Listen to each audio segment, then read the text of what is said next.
আমাদেরকে অচিরেই জাগতে হবে।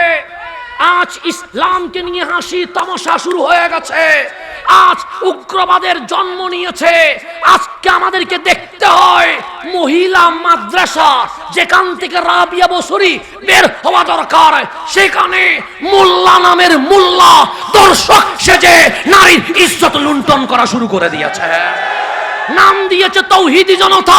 আরে তোর কাছে সামান্য ছোট মেয়ে নিরাপদ নয়, আর তুই আল্লাহু আকবার বলে মাজার ভাঙ্গার প্রতিযোগিতায় নেমে গেছিস।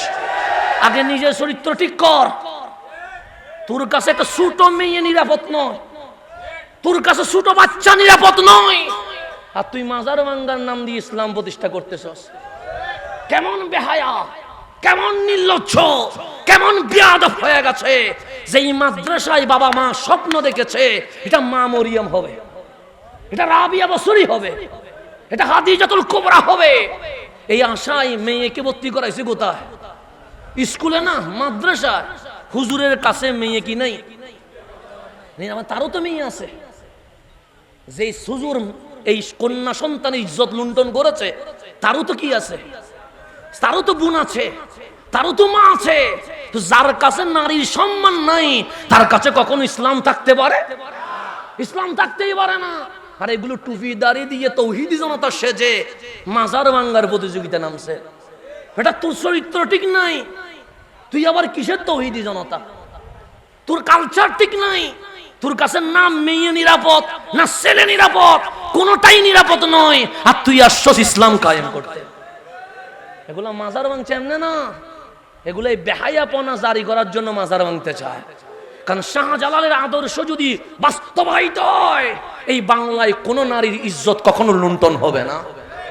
শাহজালালের বাংলায় কখনো কোন ছেলের ইজ্জত লুণ্ঠন হবে না। ওরা জানে ওদের আদর্শ বাস্তবায়িত হলে কামলিওয়ালার সুন্নত জারি হয়ে যাবে।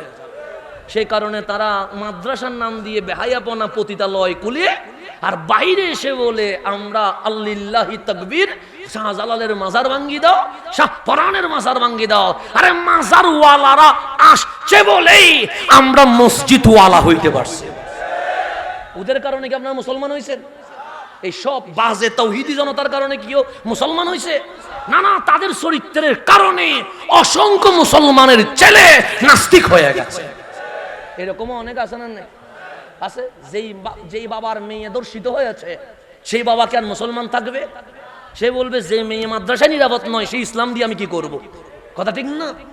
যেই বাবার বাচ্চাটা তার মাদ্রাসায় পাঠানোর কারণে বলৎকারের সম্মুখীন হয়েছে সে কখনো মুসলমান থাকবে?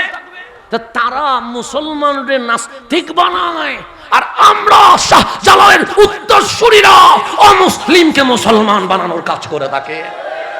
আমরা প্রেম দিয়ে ভালোবাসা দিয়ে মানুষকে কাছে কি করে আনি, ডেকে আনি। সেজন্য আপনাদের জাগতে হবে, আপনাদেরকে বুঝতে হবে টুপি আর দাড়ি দেখলে দৌড় দেওয়া যাবে। সংস্থার কয় অবস্থা? 3 অবস্থা মনে রাখবেন। সেটা মসজিদে এসে যদি বলে ফ্রি চাকরি করব তখন বুঝি নেবেন এখানে জামিলা আছে। এখানে কি আছে? জামিলা আছে। এগুলো বুঝে নেবেন সংস্থার কয় অবস্থা। আল্লাহ যেন আমাদেরকে বুঝার তৌফিক নসিব করেন। সেই কারণে তরুণ প্রজন্মকে জেগে উঠতে হবে। আজ আমার নারীর ইজ্জত রক্ষায় আমাদেরকে মাঠে নামতে হবে। আমার সন্তান যেন বলৎকারের শিকার না হয়, আমার সন্তানের নিরাপত্তা রক্ষায় আমাদেরকে মাঠে নামতে হবে। শাহজালালের উত্তরসূরিরা মাঠে নেমে গেলে এজিদিরা পালানোর সুযোগ পাবে না ইনশাআল্লাহ। এই বেহায়াগুলা থেকে বাংলাদেশকে রক্ষা করতে হবে না? না ওদের কাছে বাচ্চা নিরাপদ আছে? আছে না? এগুলা থেকে জাতিকে রক্ষা করার দরকার আছে না? নাই আছে। সেই জন্য এগুলো ষড়যন্ত্র করে যারা ভালো মানুষ তাদের বিরুদ্ধে প্রোপাগান্ডা সৃষ্টি করে, ন্যারেটিভ সৃষ্টি করে মাজার ভাঙ্গার প্রতিযোগিতা করছে। এখন কেউ বলুক তো এই মাজার ওয়ালারা কখনো কোনো নারীর ইজ্জত লুণ্ঠন করেছে? এই মাজার ওয়ালারা কোন বাচ্চার ইজ্জত কি লুণ্ঠন করেছে? না না, এই মাজার ওয়ালারাই এসে সোনার বাংলাদেশে নরনারীর অধিকার প্রতিষ্ঠা করেছে। কথা ঠিক কিনা? আপনারা বিবেক দিয়ে ভাবেন, বাস্তবতাকে সামনে আনেন। এগুলার চরিত্র ভিতরেও খারাপ, বাহিরেও।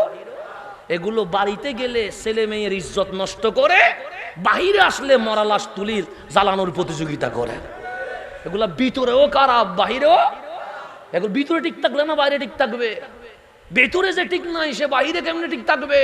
সেজন্য ভিতরে ইমানের নূর নাই বলে এগুলো ঘরের ভিতরে, মাদ্রাসার ভিতরে আকাম কুকাম করবে, আর বাইরে এসে হয়তোবা জীবিত মানুষকে মত সৃষ্টি করে কখনো শহীদ নুরুল ইসলাম ফারুকীকে শহীদ করবে, কখনো ইমাম রইসুদ্দিনকে শহীদ করবে। এগুলো বাইরে আসলে খুনি হয়, এগুলো ভেতরে গেলে দর্শক হয়ে বের হয়ে যায়। এগুলা থেকে আমাদের জাতিকে বাঁচানোর দরকার আছে না নাই? এগুলো বাহিরে আসলে জঙ্গি, এগুলো বাহিরে আসলে সন্ত্রাস, এগুলো বাহিরে আসলে মব সৃষ্টি করে মানুষকে জ্বলন্ত পুরাইয়া মারে। আর ভেতরে থাকলে হয়তোবা ছেলের ইজ্জত নষ্ট করবে, না হইলে বাচ্চা মেয়ের ইজ্জত কি করবে? নষ্ট করবে। সেজন্য যেগুলোর ভিতর ঠিক নাই এগুলো কখনো বাহিরে ঠিক হইতে পারে না। সেই জন্য আমরা বলি আমরা তাওহীদি জনতা নয়, আমরা সুন্নি জনতা। কেন? আমাদের কাছে নারায়ে তাকবীরও আছে, আমাদের কাছে নারায়ে রিসালাতও আছে। যার কাছে শুধু তাকবীর আছে সে ইবলিস হইতে পারে, যার কাছে তাকবীরের সাথে নারায়ে রিসালাত আছে সে ফারুক আযম হইতে পারে। এগুলো আমাদেরকে জানার দরকার আছে না নাই?